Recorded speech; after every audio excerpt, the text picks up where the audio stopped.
कृष्णा मित्रों, स्वागत है आप सभी का पुनः हमारे YouTube चैनल पर।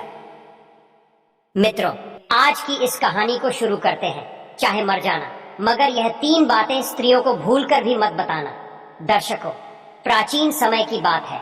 एक नगर में एक राम गोपाल नाम का एक व्यक्ति रहा करता था। राम गोपाल मन से बहुत भोला था और बहुत ही सीधा साधा और बिल पापी था। उसने अपने जीवन में कभी किसी भी प्रकार का पाप नहीं किया था। दशा को राम गोपाल की जो पत्नी थी वह थोड़ी भुलक्कड़ स्वभाव की थी और राम गोपाल के छोटे छोटे 2 बच्चे भी थे। प्रियदर्शन को राम गोपाल अपनी पत्नी से किसी भी प्रकार की किसी भी बात को नहीं छुपाता था।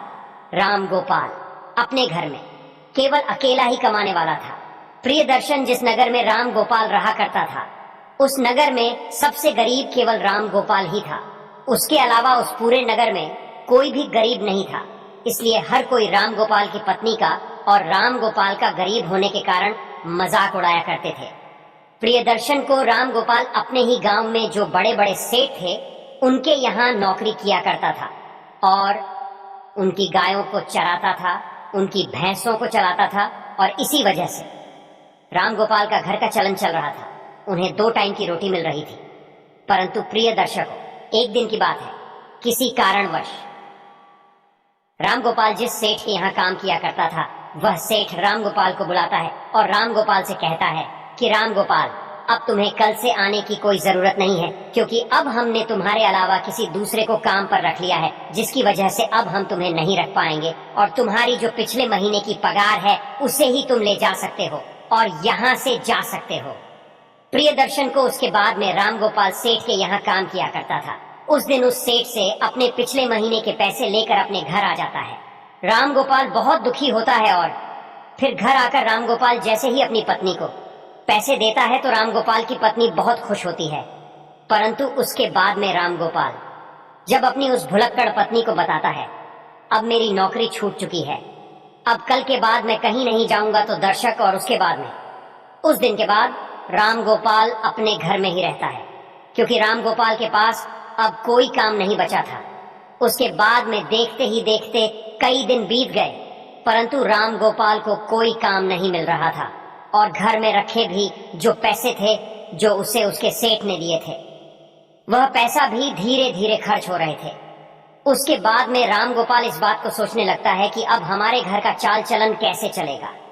हमारे घर में कमाने वाला केवल मैं अकेला हूं और मुझे कुछ न कुछ तो करना होगा, वरना इस तरह तो हम भूखे मर जाएंगे। दोस्तों, इस प्रकार देखते ही देखते कई दिन बीत गए और फिर एक ऐसा समय आ जाता है जब राम गोपाल के घर में खाने के लिए एक दाना भी नहीं बचता है।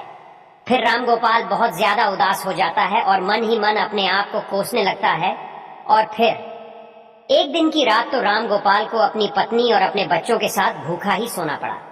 और फिर जैसे ही दूसरे दिन सवेरा हुआ, राम गोपाल अपने घर से थोड़ी ही दूर एक जंगल में जाता है और जंगल में लकड़ी काटने के लिए जाता है। तो राम गोपाल जैसे ही जंगल में लकड़ी काटने के लिए जाता है, राम गोपाल को एक संत दिखाई देते हैं।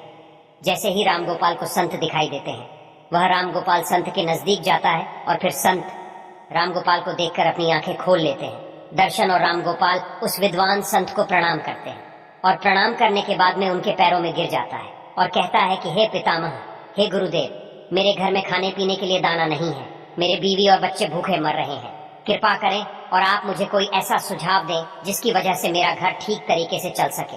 दर्शक इस प्रकार विनती करने के बाद भी वह संत राम गोपाल की ओर देखता है और वह संत राम गोपाल की ओर देखकर यह पाता है कि वह बहुत ही पापी है। उसने अपने जीवन में आज तक पाप नहीं किया है और बहुत ही सीधा साधा स्वभाव का है। उसके इस शोभा को देखकर वह विद्वान साधु राम गोपाल से कहता है कि राम गोपाल, मैं तुम्हें आज ऐसे एक पेड़ के बारे में बताने वाला हूँ। अगर उस पेड़ के नजदीक जाकर तुम उस पेड़ से जो भी मांगोगे तो वह पेड़ तुम्हें लाकर देगा, और अगर उस पेड़ का एक छोटा सा भी भाग, एक छोटी सी भी लकड़ी तुम तोड़ लेते हो, काट लेते हो, तो वह सोने में बदल जाएगी और इस तरह तुम अपने घर को चला सकते हो, अपने घर की गरीबी को दूर कर सकते हो। दशा को इस प्रकार कह देते हैं, मगर संत राम गोपाल को यह भी बताते हैं, अगर तुमने इस बात को अन्य किसी आदमी को बताई तो उस दिन के बाद से ही वह पेड़ तुम्हें किसी भी प्रकार की कोई वस्तु नहीं देगा और तुम्हें सब कुछ देना बंद कर देगा। प्रिय दर्शन को उसके बाद भी राम गोपाल तो सीधा साधा था, और राम गोपाल उस साधु के द्वारा बताए गए उस पेड़ के नजदीक जाता है, और पेड़ के नजदीक जाकर राम गोपाल को सबसे पहले अपनी बीवी और अपने बच्चों की याद आ गई। और फिर राम गोपाल सबसे पहले उस पेड़ से, उस वृक्ष से एक बोरी चावल मांगता है। जैसे ही राम गोपाल उस वृक्ष से एक बोरी चावल मांगता है, झट से ही न जाने कहां से एक बोरी चावल राम गोपाल के सामने आ जाते हैं। फिर राम गोपाल उस एक बोरी चावल को ले जाता है घर, और घर ले जाकर अपने बीवी और बच्चों को चावल खिलाता है और भरपेट भोजन करते हैं। प्रिय दर्शक, उस दिन राम गोपाल ने अपनी पत्नी को यह नहीं बताया था कि मैं यह चावल कहां से लाया हूं, परंतु फिर जैसे ही राम गोपाल दूसरे दिन उस वृक्ष के पास जाता है तो राम गोपाल उस वृक्ष से 5 सोने की मुद्रिका मांग लेता है। और जैसे ही राम गोपाल मांगता है तो वह वृक्ष झट से राम गोपाल को 5 सोने की मुद्रा दे देता है, और राम गोपाल 5 सोने के सिक्के पाकर खुश होता है, और खुश होता हुआ अपने घर को जाता है। घर जाकर राम गोपाल अपनी पत्नी को 5 सोने के सिक्के देता है। राम गोपाल की पत्नी भी बहुत खुश होती है, और उसके बाद भी राम गोपाल अपनी पत्नी को सारी बातें बता देता है, क्योंकि राम गोपाल की पत्नी ने जैसे ही राम गोपाल के हाथ में 5 सोने के सिक्के देखे तो वह राम गोपाल से पूछने लगी कि आखिर तुम यह कहां से लाए हो। तो राम गोपाल अपनी पत्नी को सारी बातें बता देता है। दशा को उसके बाद भी राम गोपाल अपनी पत्नी से कुछ नहीं छुपाता है, मगर राम गोपाल को इस बात का भी पता था कि उसकी पत्नी भुलक्कड़ स्वभाव की है।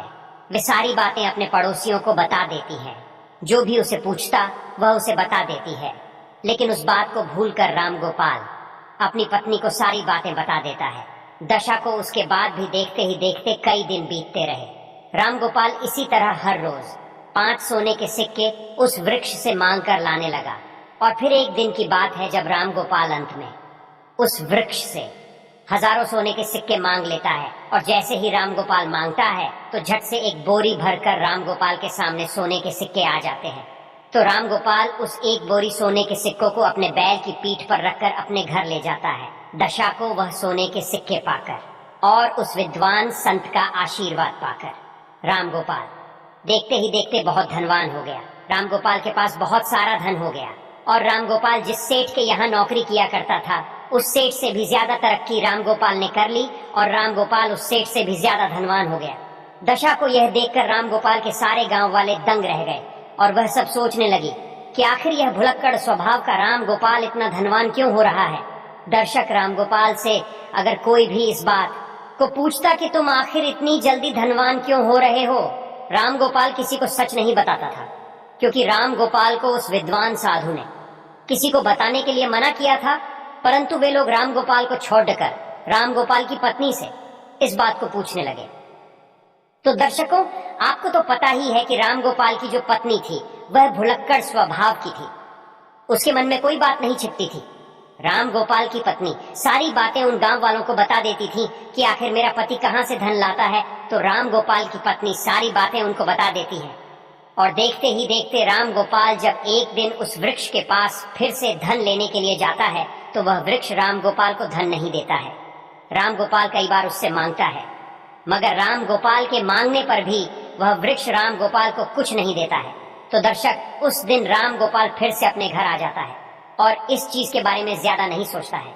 मगर जब राम गोपाल दूसरे दिन पुनः उस वृक्ष के पास जाता है, उस दिन भी राम गोपाल कई घंटों तक उस वृक्ष से मांगता ही रहता है, मगर उसे कुछ भी प्राप्त नहीं होता है। फिर राम गोपाल निराश होकर और सोचता हुआ अपने घर आता है। राम गोपाल अपने घर आकर अपनी पत्नी से कहता है कि भाग्यवान, आज मैं वृक्ष के यहाँ जाकर आया हूँ, मगर वृक्ष से आज मैंने जब धन मांगा मुझे वृक्ष ने कुछ नहीं दिया। कहीं तुम नहीं किसी को उस वृक्ष के बारे में बता तो नहीं दिया।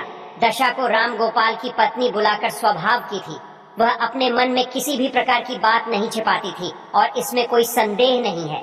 राम गोपाल की पत्नी राम गोपाल से कहती है कि पिया जी, जब मुझसे गांव वालों ने पूछा कि इतना सारा धन तुम्हारे पास कैसे आ रहा है, तो मैंने उन सबको बता दिया। दशा को अपनी पत्नी के मुख से यह बात सुनकर राम गोपाल समझ जाता है कि हो न हो यह सारी करतूत मेरी ही बीवी की है। दशक, और उसके बाद में राम गोपाल अपनी पत्नी को बहुत डांटता है, और फिर इसी तरह दिन बीतते रहते हैं। कई दिन बीत जाते हैं। राम गोपाल के पास जो धन था वह सारा धन खर्च हो जाता है और देखते ही देखते राम गोपाल फिर से अमीर से गरीब होने लगता है। रंक से रंक और भी रंक बनता जाता है और देखते ही देखते फिर से राम गोपाल की वही स्थिति आ जाती है। राम गोपाल के घर में खाने के लिए दाना नहीं बचता है। दर्शक, एक दिन जब फिर से राम गोपाल की पत्नी और राम गोपाल और उसके बच्चे रात को भूखे सोते हैं तो राम गोपाल अपनी पत्नी को कोसने लगता है और अपनी पत्नी से कहता है कि भुलक्कड़, यह सब तुम्हारी वजह से हो रहा है। अगर महत्व नहीं न बताता तो आज हमें यह बुरे दिन नहीं देखनी पड़ती।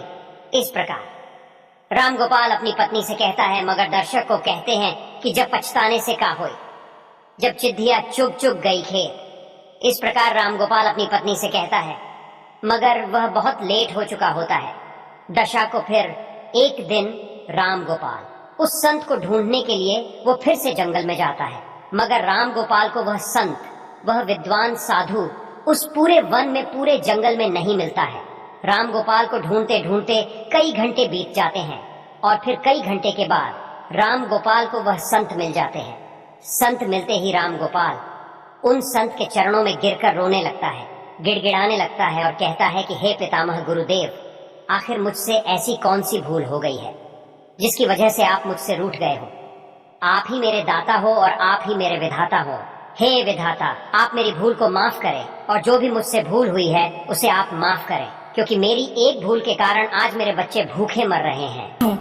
उसके बाद वह विद्वान संत राम गोपाल से कहते हैं कि हे राम गोपाल, अगर ऐसी बात है तो मैं तुम्हें माफ करता हूँ, परंतु आज मैं तुम्हें एक बात बताने वाला हूँ और मेरी बात यह है कि कभी भी पुरुष को यह 3 बात अपनी पत्नियों को नहीं बतानी चाहिए। जो पुरुष इन बातों को बताता है वह जीवन में सदा के लिए दुखी रहता है, सदा के लिए जीवन में गरीब रहता है। उसके बाद विद्वान संत कहते हैं कि राम गोपाल, अगर तुम इन 3 बातों पर अमल कर लेते हो तो तुम्हारे जीवन में फिर से अच्छे दिन आ जाएंगे। तुम्हारे पास उसी तरह से धन आने लगेगा जिस तरह से पहले था। वह विद्वान संत राम गोपाल को पहली बात बताता है और कहता है, सबसे पहली बात यह है कि किसी भी पति को अपनी पत्नी को अपनी कमाई का जरिया नहीं बतानी चाहिए, क्योंकि आप अपनी पत्नी को धन कमाने की जरिया को बता देते हैं, वह उस धन को बिल्कुल भी खर्च नहीं करने देती, साथ ही गांव में ढिंढोरा पीट देती है और अपनी बड़ाई समझकर, अपनी तारीफ समझकर यह सारी बातें गांव वाले को बता देती है, जिनमें मान हानि पुरुष का ही होता है। जिस प्रकार राम गोपाल की पत्नी ने गांव वाले को कमाई का जरिया बताया था, ठीक उसी प्रकार किसी भी पुरुष को अपनी कमाई का जरिया अपनी पत्नी को नहीं बतानी चाहिए।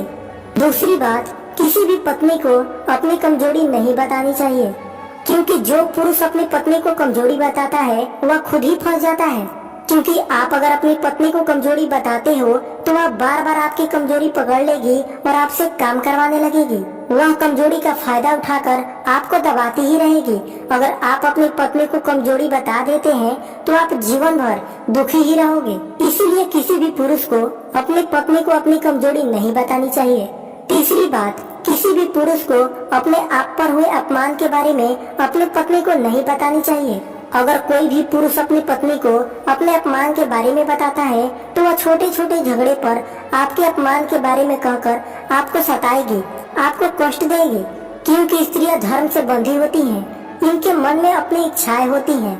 ये अपने मन की बातें अन्य किसी को नहीं बताती हैं और दूसरे की बातें दूसरे को बता देती हैं। इसलिए आप अपने अपमान के बारे में अपनी पत्नी को बताते हैं तो इसमें 100% आपका मान हानि होता है। ये 3 बातें एक पुरुष को कभी भी अपनी पत्नी को नहीं बतानी चाहिए। ठीक इसी प्रकार वह विद्वान साधु राम गोपाल को 3 बातें बता देता है।